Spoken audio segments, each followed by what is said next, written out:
Interrogé, cette prise de conscience de ses limites peut-elle se transcender? Krishnamurti peut-il, un singe avec ses intentions et ses aspirations, sa vitalité, se libérer de son conditionnement et surmonter les limites de la conscience créée par lui? En d'autres termes, le soi, le singe, à travers diverses activités, la méditation, la répression, l'ajustement, le non-ajustement, se transcende. Votre activité incessante, votre mouvement, peut-elle la transporter de vos limites? Autrement dit, le contenu de la conscience, l'effort de la part du singe, peut-il me donner la possibilité de se libérer du confinement dans les temps? Alors je demande, le singe peut-il être complètement accompli pour voir l'étendue de ses propres frontières? Et a-t-il une possibilité de dépasser? Interrogando, au centre est toujours le singe, et donc il n'y a pas d'espace vide, il n'y a pas de place pour la liberté. Krishnamurti, monsieur. Notez par vous-même que vous agissez toujours en fonction d'un centre. Ce centre peut étant une raison, ce centre peut être la peur, c'est l'ambition. Vous agissez toujours en fonction d'un centre, non? Je t'aime, je te déteste, je veux être puissant. Chaque action que nous connaissons fait partie d'un centre. Bien que ce centre s'identifie à la communauté ou à la philosophie, il reste le centre. Et la chose avec laquelle il a identifié est le centre.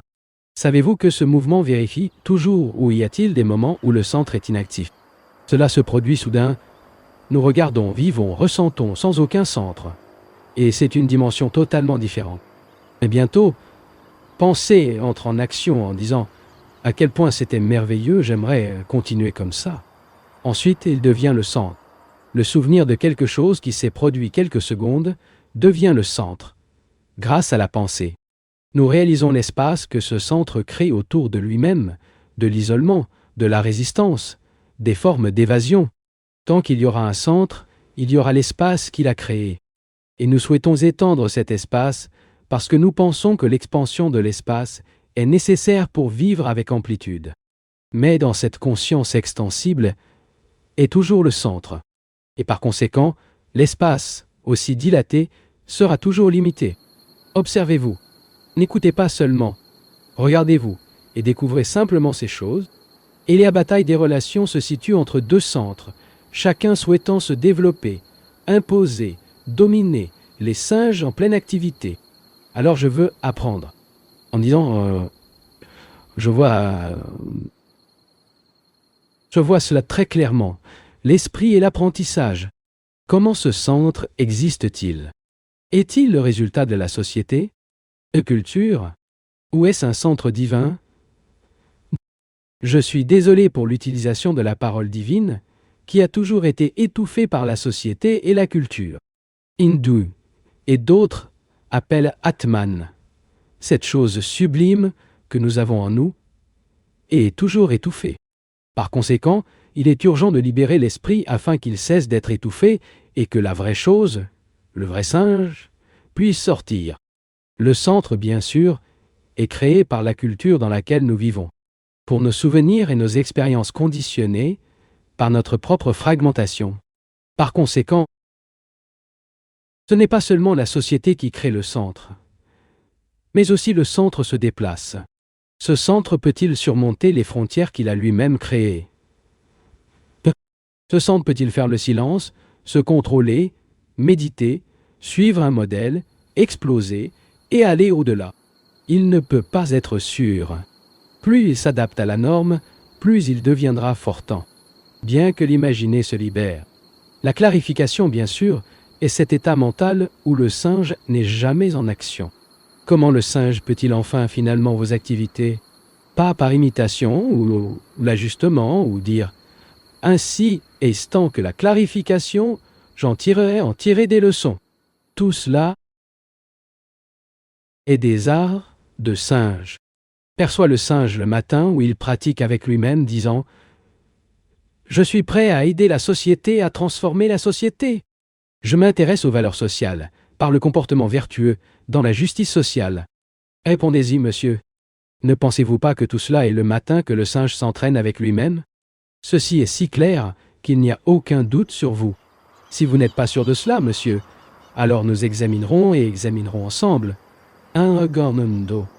Parfois il semble dire que aider la société, fournir des services sociaux, en profite à un autre, mais j'ai le sentiment que je ne suis pas différent de la société. Et donc je me renonce au travail social, c'est la même chose que de travailler pour moi-même. Je ne distingue pas. Krishnamurti. Mais si cela ne fait aucune distinction, je n'ai pas l'intention de vous procurer le moins, monsieur. Je vous demande, le centre reste-t-il existant? Interrogé, cela ne devrait pas continuer.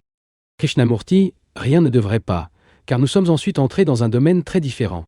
Il y devrait? Ce n'est pas le cas. Je ne pouvais pas. C'est-à-dire dans le domaine de la théorie. C'est le fait. Bien que je reconnaisse que la société et moi sommes une unité, le centre, le moi, le singe, en action, la première question est la suivante. Notez que tant qu'il y aura des mouvements du singe, ce mouvement conduira inévitablement à une sorte de fragmentation, d'illusion et de chaos. En mots plus simples, ce centre, le soi, l'égoïsme, toujours actif, même si je suis divin, est très intéressé par la société, et je dis « je suis la société ». Ce centre est-il en action? Honnête. S'il est en action, l'expression que je suis société n'a aucun sens. La deuxième question est « comment ce centre peut-il disparaître? Grâce à la détermination, à l'exercice, à diverses formes névrotiques de compulsion, de dévouement et d'identification. Chaque mouvement de cet ordre est approprié pour le singe. Par conséquent, la conscience et l'espace qui y sont contenus sont toujours à la portée du singe. Alors l'esprit dit, je le vois clairement, voir dans le sens de réaliser la chose comme ce microphone est perçu, c'est-à-dire sans condamnation, voir simplement. Alors, que se passe-t-il? Pour voir une chose, écouter quelque chose, vous avez besoin d'une attention totale, non? Si je veux comprendre ce que vous dites, je dois prêter toute une attention. Dans cette attention, le singe est-il dans l'activité? Vérifiez cela. Je veux entendre ce que vous dites, qui peut être important ou sans importance, et pour le comprendre, je dois faire attention. Je veux dire mon esprit, mon cœur, mes nerfs. Tout doit être en parfaite harmonie pour faire attention. L'esprit n'est pas séparé du corps. Le cœur n'est pas séparé de l'esprit. Un entier parfaitement harmonieux et attentif. C'est ce qu'est l'attention. Et l'esprit peut-il accorder toute l'attention aux activités du singe, sans les condamner, sans dire bien ou mal? C'est simplement regarder les malques du singe. Dans cette observation, il n'y a pas d'analyse. C'est vraiment important, messieurs. Vous devez creuser vos dents. Au moment où elle analyse cela isolément, l'un des fragments, il y a le singe actif. Il est donc l'esprit capable d'observer de cette manière, avec cette attention totale, tous les mouvements du singe. Ce qui se produit quand y a-t-il toute l'attention? Le fournissez-vous? Savez-vous ce que signifie faire attention? Lorsque vous êtes entièrement conscient de ce train, il n'y a pas de résistance contre lui, il n'y a aucune impatience. Lorsque vous écoutez de cette façon, y a-t-il un centre et un singe actif? Vérifiez, monsieur. Ne vous attendez pas à ce que je dise quoi que ce soit. Vérifiez par vous-même. Écoutez-vous cet haut-parleur avec toute une attention, c'est-à-dire sans interpréter ce qu'il dit, sans être d'accord ou en désaccord, sans comparer ni traduire ce qu'il dit pour l'ajuster à son propre état d'esprit. S'il y a une activité de ce genre, il n'y a pas d'attention. Porter toute l'attention signifie que l'esprit a été entièrement silencieux à écouter. Faites-vous cela? Écoutez-vous l'orateur maintenant avec cette attention? Si c'est le cas, y a-t-il un centre?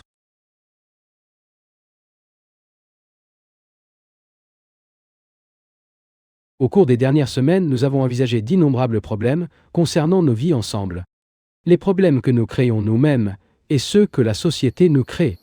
Nous avons également vu que nous et la société ne sommes pas deux entités différentes, mais un mouvement de relations.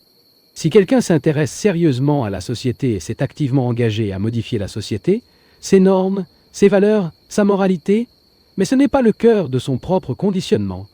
Donc ce conditionnement produira une fragmentation dans son action.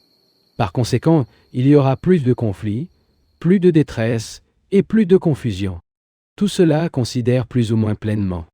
Nous avons également considéré ce qu'est la peur et si l'esprit peut dans un certain temps être complètement et totalement exempt de cette charge, à la fois superficiellement et profondément.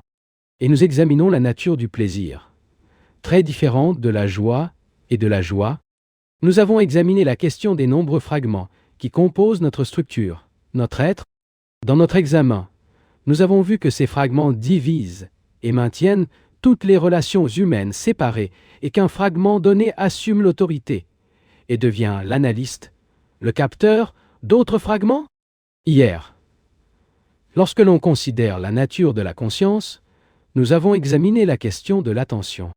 Nous disons que l'attention est un état dans lequel toute l'énergie est très concentrée et que dans cette attention, il n'y a pas d'observateur, il n'y a pas de centre qui, comme moi, est conscient. Maintenant, apprenons, vérifions ce qui arrive à l'esprit, au cerveau, à tout notre être psychosomatique, lorsque l'esprit est intensément attentif. Pour comprendre clairement cela par nous-mêmes, nous devons d'abord réaliser que la description n'est pas la chose décrite. Nous pouvons décrire ce pavillon dans tous ses détails, mais cette description n'est pas le pavillon. Le mot n'est pas la chose. Et depuis le début, il devrait être parfaitement clair pour nous que l'explication n'est pas la chose expliquée. Se satisfaire des descriptions, des explications, est le plus enfant à vivre. Et il me semble que la plupart d'entre nous vivent comme ça. Soyons satisfaits de la description, avec l'explication, avec le dicton, c'est la cause. Et flottons à la saveur de la chaîne. Mais ce que ce matin nous voulons faire, c'est découvrir par nous-mêmes ce qui arrive à l'esprit. Étant l'esprit, le cerveau et toute la structure psychosomatique, en cas de tension immense et intense, où il n'y a pas de centre en tant qu'observateur ou capteur. Afin de comprendre cela, de vraiment l'apprendre, et pas simplement de satisfaire l'explication de l'orateur, de le découvrir, il faut commencer par la compréhension de ce que c'est, et non de ce qui devrait être ou de ce qui est, mais ce qu'il est. Suivez-moi car nous voyagerons ensemble. Il est très intéressant de marcher ensemble à l'apprentissage. De toute évidence, il y a d'énormes changements nécessaires dans le monde et en nous-mêmes. Les tendances de nos pensées et actions sont devenues du tout, chez tous les enfants, contradictoires et diaboliques. Si nous pouvons utiliser ce mot. Une machine tuée, et apparaît bientôt un antisens pour tuer cette machine. C'est ce que vous faites dans le monde. Non seulement dans le domaine social, mais aussi dans la zone mécanique. Et l'esprit intéressé, tous gênés par l'importance du changement, à la fois psychologique et à l'extérieur, doit examiner ce problème de l'entité humaine et de leur conscience, leurs désirs, leurs peurs, leurs ambitions, leurs angoisses, leur désir de remplir ceci, ou que chemin. Donc, pour comprendre tout cela, nous devons commencer à voir ce que c'est non seulement ce qui nous attend, mais aussi ce qui existe au-delà. Pour voir ce qui est devant vous, vous avez besoin de très clair, non contaminé, sans préjudice, pas excité de le transcender, mais simplement intéressé à l'observer. En observant non seulement ce qu'il est, mais aussi ce que c'était. C'est aussi ce que c'est. Ce qu'il est, c'est le passé, c'est le présent et c'est l'avenir. Vous voyez ça? Ainsi, ce qu'il est n'est pas statique, mais un mouvement. Et, pour accompagner le mouvement de ce qu'il est nécessite, un esprit très clair. Un esprit sans préjugés, sans déformation. Cela signifie qu'il y a une déformation chaque fois que des efforts sont faits. L'esprit ne peut pas voir ce qu'il est et le transcender s'il est en quelque sorte inquiet de modifier ce qu'il est ou de le dépasser ou de le réprimer. Pour observer ce que c'est de l'énergie est nécessaire. Pour observer quoi que ce soit, vous avez besoin d'énergie. Pour entendre ce qu'il dit, j'ai besoin d'énergie. J'ai besoin d'énergie quand je veux vraiment, à tout prix, de comprendre ce que vous dites. Mais si je ne suis pas intéressé et que j'entends indifféremment, je n'ai besoin que d'une faible dose d'énergie me dissipe rapidement. Heureusement de comprendre ce que c'est, il doit avoir de l'énergie. Les fragments dont nous sommes composés représentent la division de cette énergie. Moi et non moi, la colère et non la colère, la violence et la non-violence sommes des fragments d'énergie. Et lorsqu'un fragment assume l'autorité sur les autres fragments, l'énergie qui cela fonctionne est fragmentaire. Nous sommes en communication. Être en communication signifie apprendre ensemble, travailler ensemble, créer ensemble, voir ensemble et comprendre ensemble.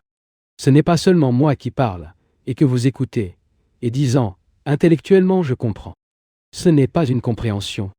La communication est un mouvement dans lequel il apprend, et donc agir. Par conséquent, l'esprit est que tous les fragments de mon Dieu, de son Dieu, de ma croyance et de sa croyance, représentent des fragments d'énergie. L'énergie est fragmentée par la pensée, et la pensée est le mouvement du conditionnement. Question que nous ne reviendrons pas maintenant, parce que nous devons aller de l'avant. Ainsi, la conscience est la totalité de ces fragments d'énergie. Et comme nous l'avons dit, l'un de ces fragments est l'observateur, le soi, le singe dans une activité incessante. Gardez toujours à l'esprit que la description n'est pas la chose décrite, et que vous regardez à travers les paroles de l'orateur. Mais les mots ne sont pas la chose. Et par conséquent, l'orateur ça compte peu. L'important est votre observation de vous-même. Et comment l'énergie a été fragmentée. Pouvez-vous voir cela? Autrement dit, qu'est-ce qu'il est exempt du fragment représenté par l'observateur? L'esprit peut-il voir tous les fragments qui composent toute la conscience? Ces fragments représentent la division de l'énergie. L'esprit peut-il les voir sans un observateur qui fait partie des nombreux fragments? Il est important de comprendre cela. Si l'esprit n'est pas en mesure de voir les nombreux fragments sans être à travers les yeux d'un autre fragment, auquel cas il ne comprendra jamais ce qu'est l'attention. Sommes-nous en train de comprendre? Non.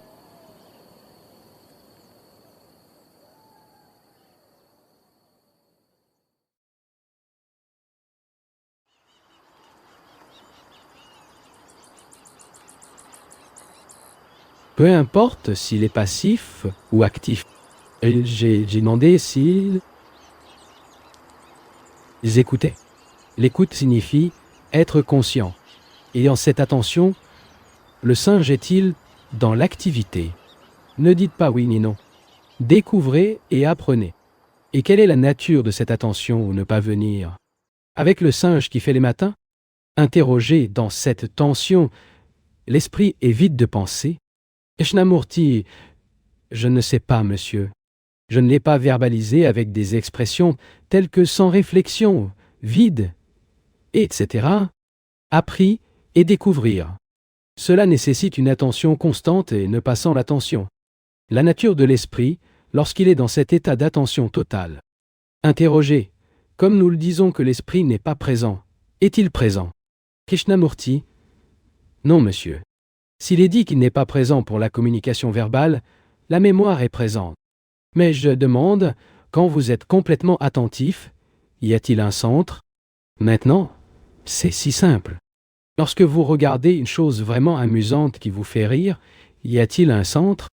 Si une chose que vous cela compte et ne prend pas de soirée, mais il y a simplement l'observation, il y a dans cette observation un centre, c'est-à-dire le singe.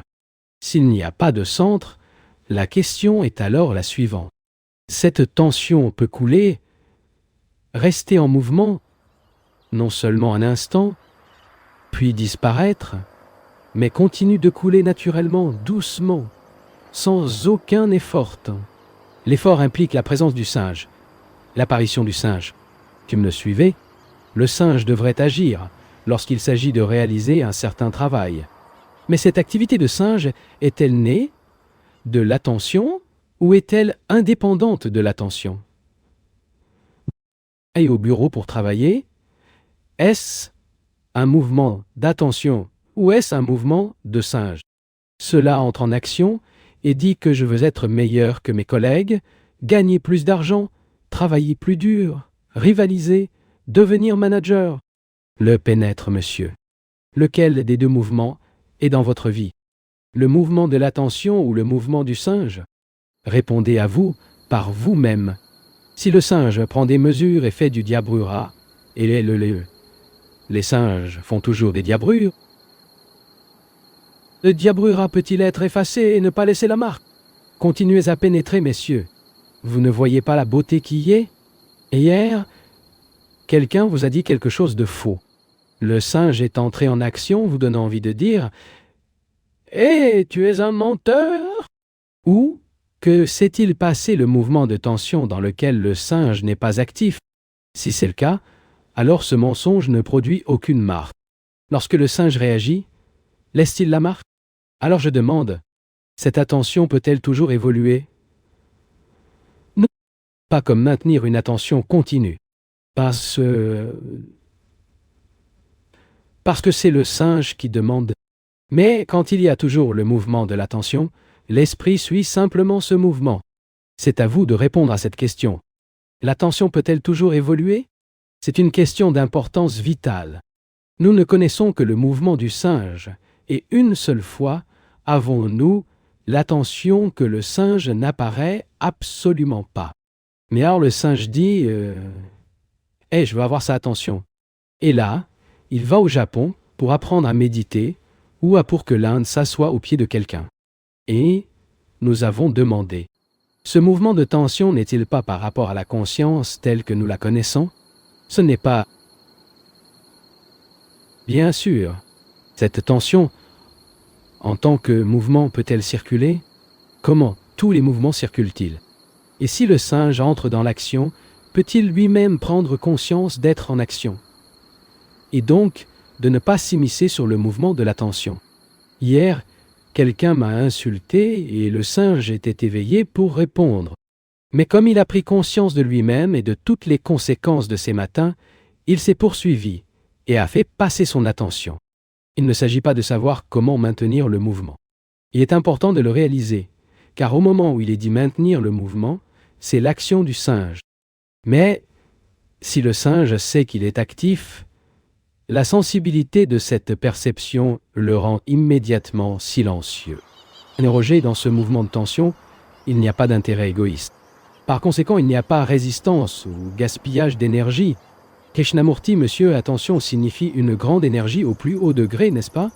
En tension est concentrée toute l'énergie non manquée. Le moment où il se fragmente et l'action commence, donc le singe est actif. Et lorsque le singe, qui apprend également et est devenu sensible et conscient, perçoit le gaspillage d'énergie, il en plut d'ailleurs naturellement. Il y a donc d'un côté le singe et l'attention. Il n'y a pas de division entre singe et attention. S'il y a une division, l'attention devient le moi supérieur. Savez-vous combien d'appareils les singes ont inventés? Mais l'attention est un mouvement total, une action totale, et non opposée à l'attention. Malheureusement, le singe a également sa propre vie et se réveille. Lorsqu'il n'y a pas de centre, c'est-à-dire au sommet de l'attention, pouvez-vous me dire ce qui se passe alors? Qu'est-il arrivé à l'esprit qui est attentif à un degré aussi élevé sans le moindre gaspillage d'énergie? Que s'est-il passé alors? Dis, messieurs, je ne veux pas rester parler tout le temps. Interrogando, il y a un silence total. Il n'y a pas d'auto-identification. Krishnamurti, je ne veux aucun des appareils inventés par le saint. Ce qui s'est passé non seulement à l'intellect, au cerveau, mais aussi au corps. J'ai déjà dit, mais ils n'ont pas appris. Si cet haut-parleur ne revient plus ici, s'il meurt, que se passera-t-il? Comment allez-vous apprendre? Allez-vous apprendre le yoga? Jamais! Par conséquent, apprenez maintenant ce qui est arrivé à l'esprit, qui est devenu attentif prudent, dans lequel toute l'énergie était concentrée. Qu'est-il arrivé à l'intellect? Interrogando, il voit. Krishnamurti, n'est-ce pas? Ne faites pas de conjectures, s'il vous plaît. Interroger, c'est totalement calme. Krishnamurti, voir, Seigneur, le cerveau qui était actif, fonctionnant, le cerveau qui a inventé le singe, n'est pas devenu ce cerveau très sensible? Si vous ne le savez pas, vous avez la gentillesse de ne pas conjecturer. Et à votre corps, lorsque vous avez cette énergie énorme, sans sème et inaperçue, ce qui s'est produit tout le corps, structure entière de l'entité humaine. C'est à vous, je demande. Interrogando, réveillez-vous, devenez vivant et apprenez. Krishnamurti, non monsieur, il a besoin de devenir vivant pour apprendre. Sinon, on ne peut pas apprendre. Si vous dites je crois en mes préjugés, j'aime mes préjugés. Mon conditionnement est merveilleux. Dans ce cas, il dort et n'est pas éveillé. Mais au moment où il commence à remettre en question, à apprendre, il commence à prendre vie. Ce n'est pas ce que je demande. Qu'est-il arrivé au corps et au cerveau? Interrogando, l'action réciproque, complète. Il n'y a pas de division mais une perception totale. Krishnamurti, monsieur, s'il ne dissipe pas l'énergie avec le froid, qu'est-il arrivé au mécanisme du cerveau? Interrogando, il est vivant. Krishnamurti, ayez la gentillesse d'observer. Faites attention à tout fait. Complètement. Avec votre cœur, avec votre corps, avec votre esprit, avec tout ce que vous avez, chaque particule, chaque cellule, et voyez ce qui se passe. Interconnexion à ce moment-là, nous ne le faisons pas il y a. Krishnamurti, oui monsieur, mais qu'est-il arrivé au cerveau, pas à vous? Je suis d'accord que le centre n'existe plus, mais il y a le corps, le cerveau. Qu'est-il arrivé au cerveau? Interrogando. Était-ce au repos, se régénérant? Krishnamurti. Et quelle est la fonction du cerveau? Interrogando. Commande? Krishnamurti. Je ne répète pas ce que j'ai dit. Pour l'amour de Dieu. Qu'est-ce que le cerveau? Il est impliqué dans le temps, et le réservoir de mémoire. C'est une question. Il est dans une activité intense, reconnaissant, concevant, résistant, pensant, effrayé, cherchant la sécurité, et, cependant, dans l'incertitude, pleine de souvenirs. Pas seulement la mémoire d'hier, mais des siècles de souvenirs. Souvenirs raciaux, souvenirs de famille, tradition. Tous ces souvenirs y sont contenus. Maintenant, qu'est-il arrivé à ce cerveau dans cette attention extraordinaire? Interrogando. Se renouveler? Krishnamurti, je ne veux pas être cool, mais votre cerveau est-il nouveau? Ou dites-vous simplement un mot? S'il vous plaît, dites-moi ce qui est à cela au brain mechanical. Ne dites pas qu'il n'est pas devenu mécanique.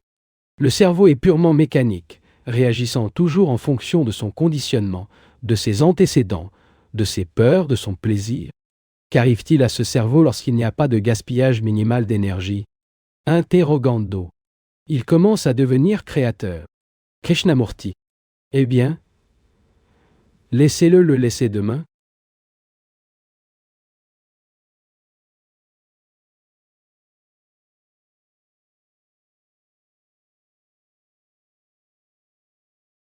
Chacune de ces vidéos est une construction, et ceux qui restent jusqu'à la fin participent à la soutenir.